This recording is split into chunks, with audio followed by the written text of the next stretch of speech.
അങ്ങേയറ്റം മെഴുക്ക് പിടിക്കാൻ ചാൻസുള്ള ഒരു സാധനമാണ് ഈ എയർ ഫ്രയർ. നമ്മൾ ലൈനറൊക്കെ വെച്ചിട്ട് കുക്ക് ചെയ്ത് കഴിഞ്ഞാൽ പോലും ഒരു 2, 3 ആഴ്ച കൂടിയിട്ടൊന്ന് ഡീപ്പ് ക്ലീൻ ചെയ്തില്ലെന്നുണ്ടെങ്കിൽ മൊത്തത്തിൽ മെഴുക്കായിരിക്കും.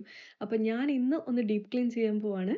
അതിൻ്റെ അകത്തുള്ള ലൈനറൊക്കെ ഒന്ന് എടുത്ത് മാറ്റി ക്രംസ് ഒക്കെ ഒന്ന് തൂത്ത് കളഞ്ഞ് ഒരു ഡീഗ്രീസർ സ്പ്രേ ഒക്കെ ഒന്ന് അടിച്ചിട്ട് ടിഷ്യൂ കൊണ്ട് മാക്സിമം അതിൻ്റെ അകത്ത് നിന്ന് ഓയിൽ മാറ്റാവോ അത്രയും ഒന്ന് മാറ്റിയിട്ടാണ് ഞാൻ അതിൻ്റെ അകത്ത് ഈ ചൂടുവെള്ളം ഒഴിച്ച് വെക്കാൻ പോണത്. ഇല്ലെന്നുണ്ടെങ്കിൽ നമ്മൾ കഴുകുമ്പം ഈ എണ്ണ അലിഞ്ഞിട്ട് നമ്മുടെ പൈപ്പിൻ്റെ ഡ്രെയിനിൻ്റെ അകത്തിലോട്ട് പോയിട്ട് അത് പിന്നീട് ബ്ലോക്ക് ആകാൻ ചാൻസ് ഉണ്ട്. അപ്പോൾ ഞാൻ ചൂടുവെള്ളം ഒന്ന് ഒഴിച്ചിട്ട് 2 ഡിഷ് വാഷിംഗ് ടാബ്ലറ്റ് കൂടി ഇട്ടിട്ട് ഒരു അരമണിക്കൂർ ആ മെഴുക്കിളകാനായിട്ട് ഒന്ന് വെച്ചിട്ടുണ്ട്. അപ്പോൾ അത് അവിടെ ഇരുന്ന് ഇളകുന്ന സമയത്തേക്ക് എയർ ഫ്രയർ മൊത്തത്തിലൊന്ന് ഡീപ്പ് ക്ലീൻ ചെയ്തെടുക്കണം.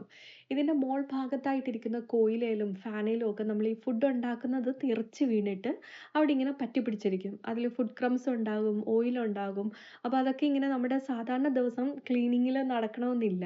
അപ്പോൾ അത് മൊത്തത്തിലൊന്ന് ക്ലീൻ ചെയ്തിട്ട് ബാക്ക് സ്പ്ലാഷും അടിയിലും മോളിലും എല്ലായിടവും ഒന്ന് ക്ലീൻ ചെയ്ത് അതൊന്ന് തിരിച്ചവിടോട്ട് വെച്ചിട്ടുണ്ട്. അതിരുന്ന് ഉണങ്ങുന്ന സമയം കൊണ്ട് നമുക്ക് ബാക്കി ഒന്ന് കളഞ്ഞിട്ട് ആ വെള്ളം ഇരിക്കുന്ന ഒന്ന് കളഞ്ഞിട്ട് നല്ലതുപോലെ ഒന്ന് തേച്ച് കഴുകിയെടുക്കാം. അപ്പം ഞാൻ പിങ്ക് സ്റ്റഫ് വെച്ചിട്ടാണ് ഇതൊന്ന് കഴുകിയെടുക്കുന്നത്. നല്ലപോലെ മെഴുക്ക് പോകും. എന്നിട്ട് ഇത് നല്ലതുപോലെ ഉണങ്ങിയിട്ട് വേണം ഈ എയർ ഫ്രയറിൻ്റെ അകത്തിലോട്ട് ഈ ട്രേ തിരിച്ചു വെക്കാനായിട്ട്. അല്ലെന്നുണ്ടെങ്കിൽ ഷോക്കൊക്കെ അടിക്കാൻ ചാൻസ് ഉണ്ട്. അപ്പോൾ ഈ ലൈനർ താഴെയും മുകളിലും വെച്ചിട്ട് നമ്മൾ കുക്ക് ചെയ്യുവാണെന്നുണ്ടെങ്കിൽ നമ്മുടെ എഫേർട്ട് നല്ലതുപോലെ കുറഞ്ഞ്